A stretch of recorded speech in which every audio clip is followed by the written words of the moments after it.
Ye. Tadi abis siapa Paulus ya? Tadi itu panggung pertamanya dan kalau saya lihat itu jadi panggung terakhirnya dia kayaknya. Ngeri sekali materinya. Pakai bentak lah apalah ya.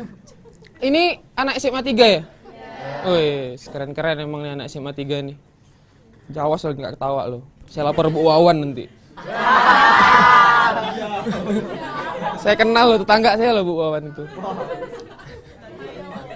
Ini apa? IPA IPS? Wih, si PS pantas nih mukanya di sebelah sini nih. Kayak makhluk-makhluk prasejarah semua.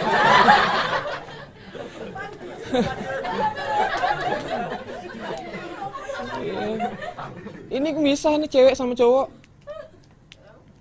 Syariah ya? Oke, temanya berita. Sekarang tuh di Indonesia lagi heboh-hebohnya kasus kopi sianida. Iya kan? Sementara di Sambas sebenarnya sekarang lagi heboh juga loh. Kasus kopi Sian Ade. Sian Ade, ya itu.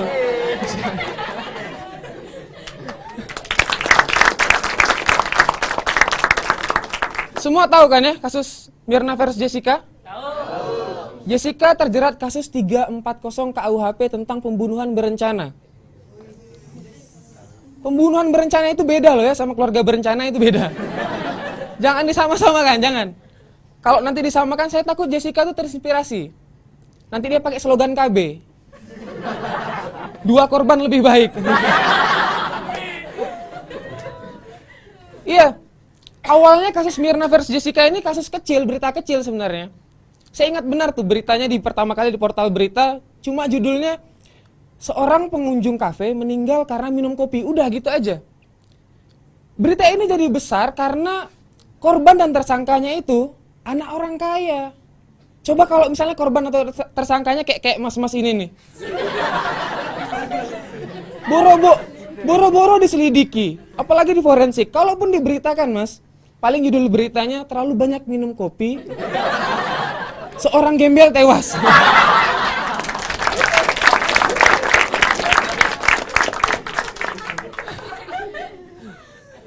Ya, cuma kenapa Mirna diracun itu belum ada yang tahu. Belum ada tahu penyebabnya apa. Karena ada yang bilang karena dendam. Ada yang bilang karena cemburu. Nggak boleh itu.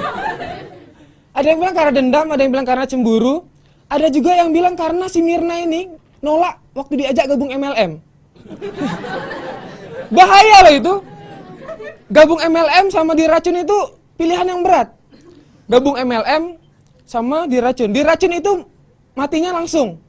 Kalau gabung MLM matinya pelan-pelan. Waktu kasus kopi sianida ini booming di Pontianak itu sempat heboh. Banyak warung kopi tutup. Karena lebaran. Enggak. Cuma ya penikmat kopi jangan khawatir lah, jangan khawatir. Saya kasih tahu lah ke kawan-kawan. Kopi yang beracun itu, ciri-cirinya yang bersianida, kalau kalian minum kalian meninggal, itu ciri-cirinya. Harga sianida kalian boleh cek di Google. Harga sianida per gram itu 40.000. Setara dengan harga 1 tiket XX1 di hari Senin. Jadi kalau kalian ribut sama pacar kalian, jangan ajak ke bioskop. Bawa ke toko bahan kimia. Selesai urusannya. Dan berdasarkan berita dari kepolisian, di dalam kopinya si Mirna itu terkandung 4 gram sianida. Artinya 4 kali 40.000. Iya, 4 kali 40.000. Artinya ketika kopi itu diminum si Mirna, seharusnya ada 4 orang yang bisa duduk santai di dalam bioskop sambil nonton Dian Sastrowardoyo dicium Nicholas Saputra.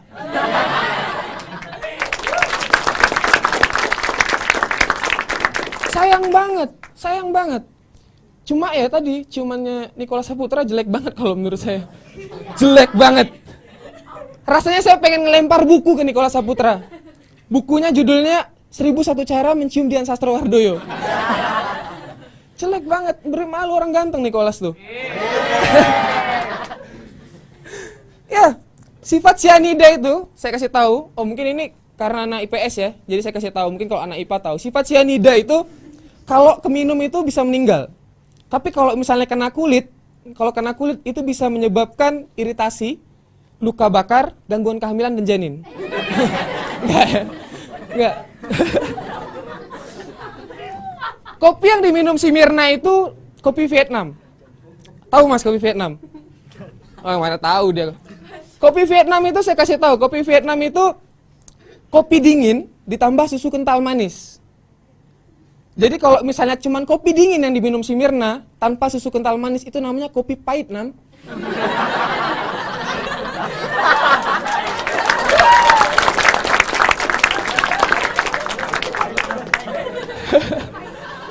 Itu banyak tuh di Gajah Mada tuh. Kopi pahit 6 itu. Saya terus terang, ya tadi benar kata Bang Ilham, saya karyawan BUMN, saya kerja di salah satu bank BUMN di Indonesia. Cuma saya pernah juga nih ditawarkan Kompas TV Pontianak buat jadi pembaca berita. Nggak sombong ini, cuma ngasih tahu aja. Cuma saya karena orang yang pemalu, saya tolak ajakan itu. Saya kasih tahu ke adik-adik bahwa orang pemalu itu nggak bisa jadi pembaca berita. Coba kita ilustrasikan ya.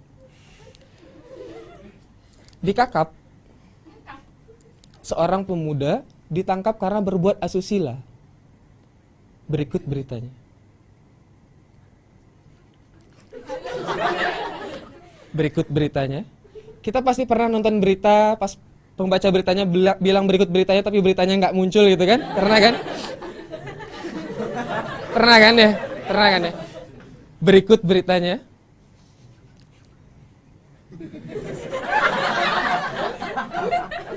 Berikut beritanya. Iya, mana beritanya nih? Halo, saya Tommy, selamat sore.